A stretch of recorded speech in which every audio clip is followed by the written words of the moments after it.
Bonsoir à toutes et à tous, bienvenue sur le plateau d'Ocimètre. Nous sommes mardi 19h30, vous êtes dans la seule émission 100% football de Nouvelle-Aquitaine pour décortiquer toute l'actualité du ballon rond dans la région. Ce soir, deux invités, Dorian Malvezin, journaliste à la radio girondine ARL. Bonsoir Dorian, merci d'être avec nous. Bonsoir à tous. À vos côtés, Christophe Hutto, notre habitué, notre pilier, notre avant-centre d'Ocimètre, agent de joueur, Christophe Hutto, de plusieurs joueurs, on en parlera dans cette émission. Merci Christophe d'être venu sur ce plateau. Voici les thèmes, les débats de cette émission de ce mardi. Nous allons évidemment parler Ligue 1 et des Girondins. Est-ce que c'est mieux à huis clos? Sur le terrain, visiblement non, puisque les Girondins ont concédé encore un nul à domicile contre Nice. On parlera aussi de la relève de cette équipe des Girondins.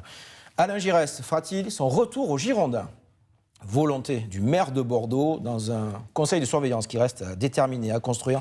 On en parlera. Nous évoquerons également la Ligue 2 et Niort toujours en tête, malgré son match nul à domicile contre le Paris FC. Mais en coulisses, ça s'agite beaucoup. Et nous terminerons cette émission par la D1 féminine et avec le mauvais week-end pour les équipes de Nouvelle-Aquitaine.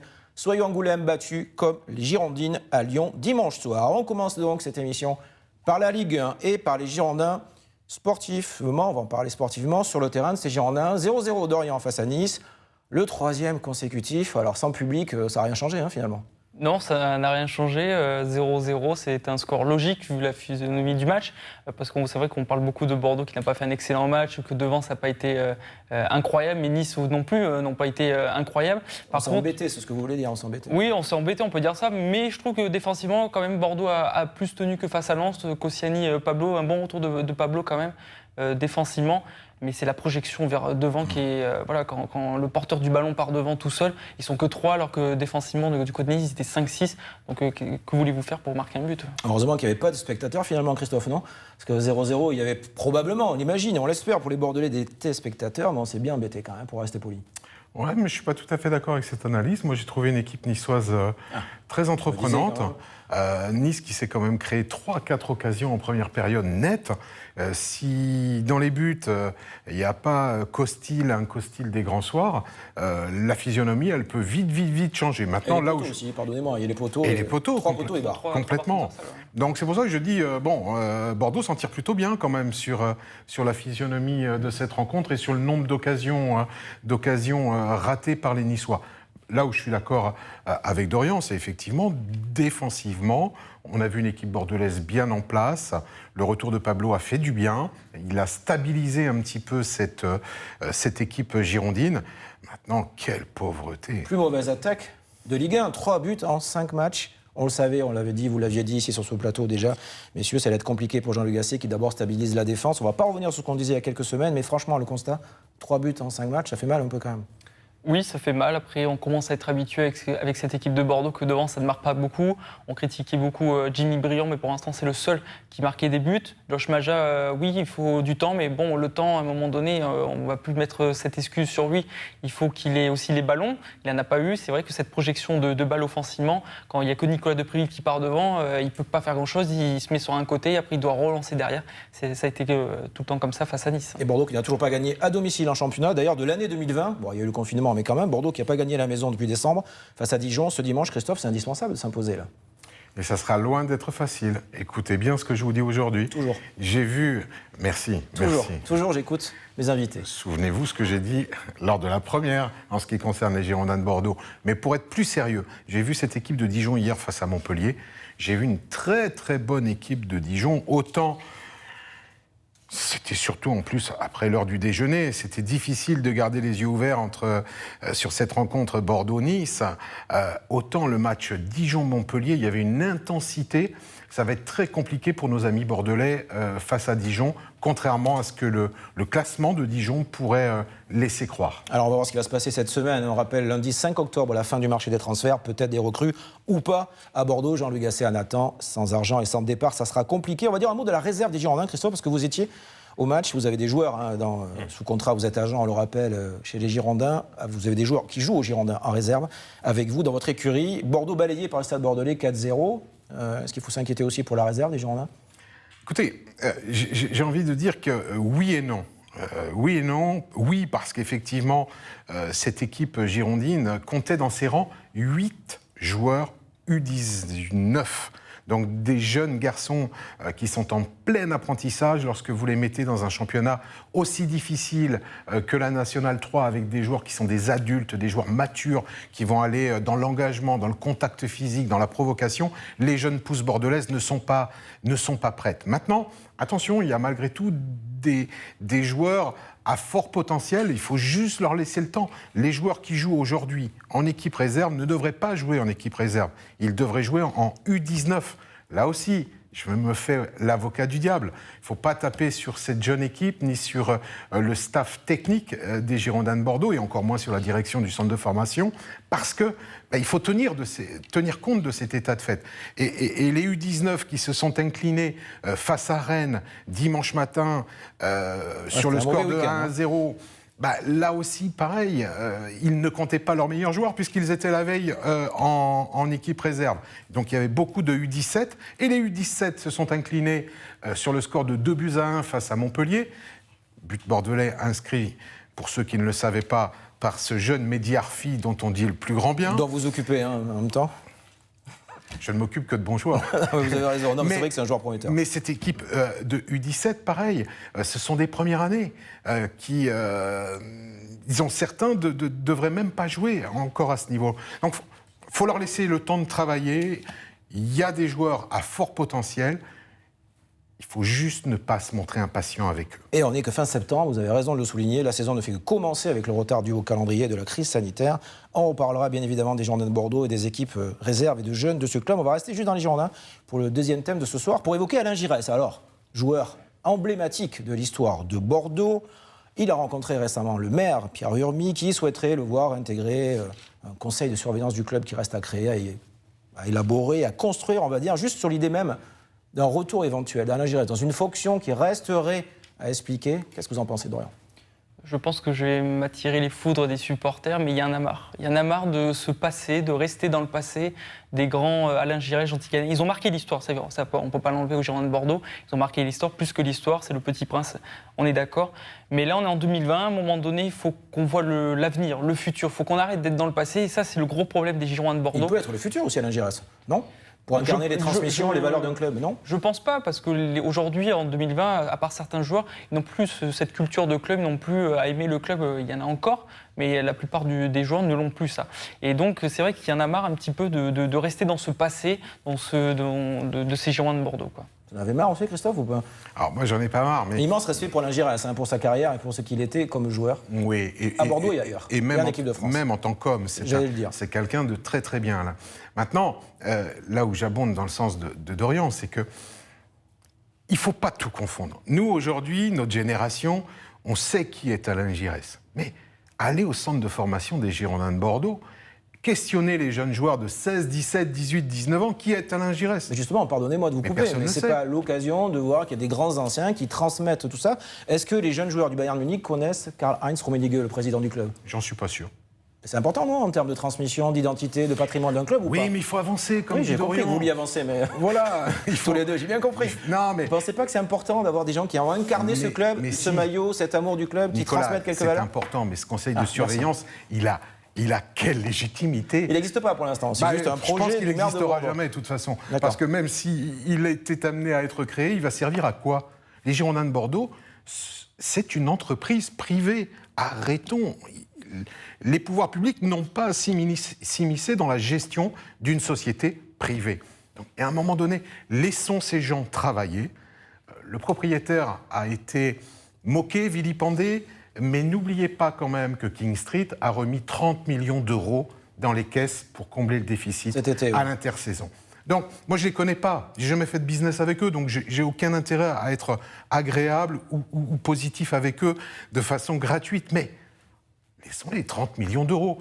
On ne parle pas de 30 euros, on parle de 30 millions d'euros. Laissez-les travailler. Il y a une nouvelle équipe, il y a un nouveau directeur sportif, il y a un nouveau staff technique qui hérite d'une situation pour le moins catastrophique et alarmiste.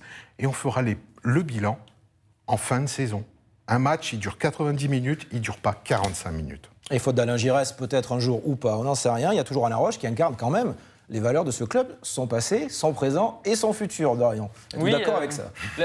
Je suis d'accord avec ça, mais la différence, c'est qu'Alain Roche est directeur sportif. Il est un peu, il est un peu dans le football 2020, on va dire. Je ne dis pas qu'Alain Giresse n'est pas dans le football 2020, mais c'est vrai qu'Alain Roche peut plus transmettre un petit peu plus à ses joueurs. Mais bon, il n'est pas vraiment en contact avec les joueurs aussi, Alain Roche. Il est plus dans le business, plus en contact avec Frédéric Longuepé. Donc, Puis on travaille en profondeur dans le club. Voilà, en profondeur au niveau quand des même. jeunes, au niveau quand même. Il parle beaucoup quand même. Il est quand même en contact au quotidien avec l'effectif professionnel, y compris même avec les jeunes, puisque moi je l'ai eu hier après-midi, il m'a même appelé pour me demander le numéro d'Issouf Sissoko, qui a été victime d'un énorme tampon avec l'équipe réserve. Oui, qui a été blessé. Oui, et qui a été transféré au CHU après avoir passé près de 30 minutes sur le terrain.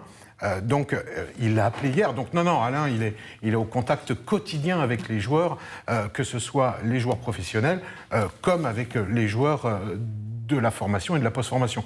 Mais là aussi, laissons-lui du temps. Il vient d'arriver. Il hérite d'une situation catastrophique. On n'en a pas tous conscience. Laissons-les bosser et ça va aller. J'en suis convaincu. Laissons-leur le temps aux Girondins de Bordeaux. Le message de Christophe Hutto est passé. Niort en Ligue 2 a-t-il le temps? Toujours est-il que les Chamois niortais restent en tête de ce championnat de France de Ligue 2, malgré le match nul ce week-end contre le Paris FC qui a égalisé à la fin. Grosse surprise, on l'a déjà dit sur ce plateau il y a quelques semaines, mais Niort confirme son excellent début de saison. Dorian. Oui, Niort confirme, on peut se la Ligue 2 est relevée. Cette année, quand même, il y a des clubs comme Amiens, comme ces clubs-là qui essayent de vite revenir en Ligue 1. Donc c'est vrai que la Ligue 2 est vraiment très costaud cette saison. Même les petits clubs, on l'a vu que Pau a réussi à tenir en échec Amiens. Mais c'est vrai que c'est très bien pour Niort d'être en tête. Mais la saison est encore longue. C'est vrai qu'on dit toujours que la saison se joue à partir de janvier-février. Donc c'est pas parce qu'ils sont premiers là qu'ils ne peuvent pas être dans les derniers quelques mois après. Alors Niort, ça va bien sur le terrain pour l'instant. Un petit peu moins en coulisses, on ne comprend pas trop ce qui se passe en fait, parce qu'il y avait un projet de stade très avancé, très élaboré, de nouveaux stades à Niort. Les nouveaux actionnaires, visiblement, ont appuyé très fort sur le frein ces derniers jours. Ils ne veulent plus trop en entendre parler. Au grand désarroi des élus locaux, ça allait rentrer dans un vaste projet de construction d'un projet sportif autour de ce stade, la Venise Verte à Niort. Qu'est-ce qui se passe, Christophe, à Niort? Alors, je ne connais pas plus que ça le dossier. Les actionnaires, on les compte sous les yeux et ils préfèrent différer certains investissements? Vous savez, on vit une situation sanitaire très compliquée. Les clubs, depuis le mois de mars dernier, qu'ils soient professionnels, L1, L2, semi-professionnels, national ou amateurs, il n'y a plus aucune rentrée d'argent. Ou quasiment pas, hormis pour les clubs pro, effectivement, les droits télé. Mais encore, les clubs n'ont pas touché la totalité des sommes qui étaient dues au titre de la saison dernière, puisque Canal et beIN ont décidé, avec justesse, de ne pas payer la totalité, puisque le championnat s'était arrêté à la 28e journée. Mais les clubs, tous autant qu'ils sont, ils comptent leur argent. Ils ont une masse salariale sur lesquelles ils se sont... avec des joueurs sur lesquels ils se sont engagés il y a 1 an, 2 ans sur des contrats longue durée, donc il y a des budgets à tenir, mais les charges, ils les ont, mais les produits, ils les ont plus. Donc je ne suis pas étonné. Donc c'est compréhensible. Il me semble que c'est compréhensible. Dorian, qu'est-ce que vous en pensez? Oui, c'est compréhensible, surtout en cette période de Covid-19. Donc c'est vrai que les projets, maintenant, se voient plutôt plus à long terme, mais plutôt à moyen terme. Donc se lancer dans un projet comme ça peut aussi faire... ça peut créer la mort d'un club aussi, parce que la plupart, ils ont la corde au cou, la plupart des clubs. Donc se lancer dans un projet comme ça, c'est très risqué. Donc c'est plutôt une bonne chance et de reporter ça plus tard quand ça sera stabilisé. Il est différé en tout cas. Pour l'instant, les dirigeants de Niort parlent de projets différés, reportés. Voilà, on verra. C'est pas comme s'il était annulé le projet. Ils n'ont pas trop envie pour l'instant, mais bon, pour l'instant, il est reporté officiellement. Peut-être que dans les prochains mois, ça changera si la situation sanitaire évolue favorablement. On va terminer juste ce thème Ligue 2 par dire un mot de Pau FC. Bon point à Amiens. 0-0, Amiens qui descend de Ligue 1, c'est bien. Alors Pau n'a pas gagné encore, l'apprentissage continue, mais c'est un bon point. Non, c'est positif, c'est une bonne nouvelle. Et les bonnes nouvelles sont rares du côté du FC Pau depuis le début de saison. Donc il faut la prendre, disons, ce résultat, tu dois le prendre d'une façon positive. Tu perds pas depuis le début de la saison sur des scores fleuves. Tu n'es pas surclassé. Donc, petit à petit, Didier Tolo arrive à mettre en place une organisation un petit peu comme les Girondins de Bordeaux. C'est offensivement, il ne marque pas. C'est ce qu'il vous dit Didier Tolo, que vous avez quand même régulièrement bien sûr. Comme ça. Il attend du renfort d'ici le 5 octobre en attaque? Il eût aimé, comme Jean-Louis Gasset aux Girondins de Bordeaux, mais ça va être très compliqué pour des raisons économiques, là également. Donc Pau qui rejouera ce week-end en championnat, qui recevra Nancy. Nancy qui je crois qu'il y a 2-3 places au-dessus de Pau. Match très très important dans la lutte pour le maintien. Déjà on le dit à chaque fois, mais quand Pau n'a pas encore gagné en Ligue 2, c'est vrai que quand les occasions se présentent comme ça, il faut mieux les saisir. Le dernier débat du soir, messieurs, concerne le football féminin. En tout cas, la première division avec là encore un mauvais week-end. Soyaux-Angoulême balayé à domicile par Montpellier. On parlera des Girondines après. Soyaux-Angoulême battu à la maison par Montpellier qui est 3e championnat, c'est logique finalement. Le score peut-être pas, 4-1 c'est beaucoup, mais... C'est logique, Montpellier fait partie des cadors quand même de ce championnat de D1, ça fait des années qu'on Comme chez les garçons. Comme chez les garçons. Et ça fait des années que derrière Lyon et le PSG, Montpellier est présente, donc c'est une bonne chose. Après Soyaux-Angoulême, oui, je ne suis pas étonné du résultat et de la défaite face à un des cadors de ce championnat. Qui se maintient quand même, Soyaux-Angoulême, qui reste dans les eaux de la D1, c'est pas facile. Les Girondines, elles, ont perdu dimanche soir à Lyon. Alors là, jusque-là, perdre à Lyon, il y a pire quand même, c'est... Totalement logique d'aller perdre chez le quintuple champion d'Europe, Christophe? Alors, je vais vous surprendre. Vous avez regardé le match? J'ai regardé le match. Elles ont été bonnes, elles ont bien joué. Oui. Elles ont fait un bon match, les Bordelaises. Attention à ce que vous dites. Non, mais elles ont fait un bon match. Elles ont fait un très bon match. Elles ont été performantes. Je l'ai regardé aussi, ce match de D1 féminin. J'ai trouvé les Bordelaises plutôt solides et en place. Oui. Le score, le score me semble logique malgré tout sur la physionomie, mais nos Girondines n'ont pas à rougir. Je trouve qu'elles ont fait un vrai bon match et j'ai vu un bon match. Dans des conditions épouvantables, quand même. Épouvantables niveau météo. Oui, complètement. J'ai été assez dur avec le football féminin ces dernières semaines lorsque je vois des choses positives, je me dois de les noter. Mais franchement, j'ai vu une équipe girondine qui me semble en net progrès. Elle vous a plu, Dorian, cette équipe? Oui, elle m'a plu. Vous dites mauvais résultat. Moi, je trouve c'est un mauvais, parce qu'il y a une défaite. C'est pour ça que je dis ça. Mais sinon, c'est un très bon résultat de perdre que 2-1 face à l'Olympique Lyonnais. Il y a 2 saisons, elles ont perdu 7-1 quand même, les Girondins de Bordeaux. Il y a une marge de progression. Pedro Martinez-Losa fait un travail extraordinaire. Les joueuses sont investies. À chaque fois, elles ont quand même fait 0-0 face au PSG. Elles perdent que 2-1. Bon, c'est vrai qu'elles sont 9e au classement, mais c'est normal. Elles n'ont pas eu non plus un calendrier favorable de leur côté. Mais derrière, il faudra gérer. Il y a certaines joueuses qui sont efficaces. C'est un petit peu Cadillacho qui est un petit peu en dessous par rapport à la saison dernière, ce début de saison qui est un peu en dessous. Ils font un recrutement incroyable avec la néerlandaise Katja Schnauzel, je ne l'ai pas écorché, non, qui marque des buts. Un milieu de terrain efficace, Claire Lavogé, Charles Bilbao, malgré son malaise qu'il y a eu, mais il y a eu de bons retours. Les nouvelles sont rassurantes. Il y a aussi Irène Jorena. Par contre, c'est peut-être la défense où il faudra un petit peu plus travailler quand même, qui est un peu fébrile. Vous le disiez, Dorian, les Bordelais sont 9e, simplement au classement. Ils étaient 3e l'an dernier, mais elles ont affronté Paris et Lyon en étant globalement à la hauteur en termes... Oui, et Montpellier la première journée, donc les 3 premières du championnat. Ouais. Donc on peut penser que les bons résultats vont arriver très vite. Oui, le seul problème, c'est ce match nul face à Reims, le 4-4, où elles a gagné 4-1, où elles se sont fait remonter. Ça, c'est peut-être le petit point noir. C'était le premier match. C'était le premier match de cette saison des Girondins. Mais oui, derrière, par contre, il faudra gagner les autres équipes et revenir dans le top 3, parce qu'en plus, en étant 3e, on participe à la Ligue des Champions la saison prochaine. Et ça, c'est l'objectif des Girondins de Bordeaux. Une équipe de Bordeaux qui retrouve la Ligue des Champions, ça sera plutôt les filles, Christophe, non? C'est pour vous détendre un peu. Vous êtes oui, non.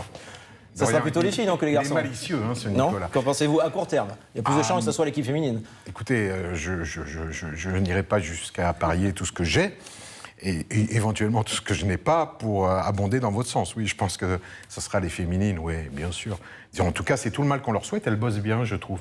De l'extérieur, j'ai pas un avis aussi précis et spécialiste que le tien, Dorian, mais je trouve que, je trouve qu'il y a des vrais progrès.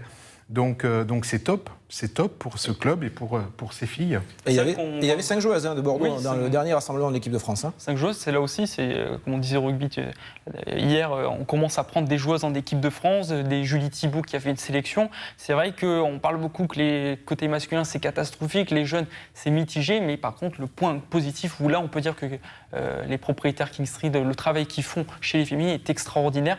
Encore loin de celui de Lyon, mais bon, ça fait des années que Lyon travaille sur ça, mais qui commence à titiller un peu le Paris Saint-Germain, qui est pour moi devant Montpellier quand même, mais qui commence à titiller le Paris Saint-Germain, ça c'est en bonne voie, quoi. Eh bien, merci messieurs, merci Dorian Malvezin, Christophe Hutto d'être venu avec nous ce soir, et on suivra bien évidemment encore l'actualité de la D1 féminine, entre autres, et celle des équipes de Nouvelle-Aquitaine, à savoir Soyaux, Angoulême et les Girondines de Bordeaux, les Bordelaises, qui reçoivent ce week-end Guingamp samedi après-midi. C'est la fin de cette émission, de cet Ossimètre. Merci de nous avoir suivis, on va rentrer au vestiaire au chaud, parce qu'en ces temps d'automne, il faut bien se réchauffer pour être en forme. Mardi prochain, 19h30, on se retrouve. D'ici là, belle semaine footballistique. À très vite. Bye.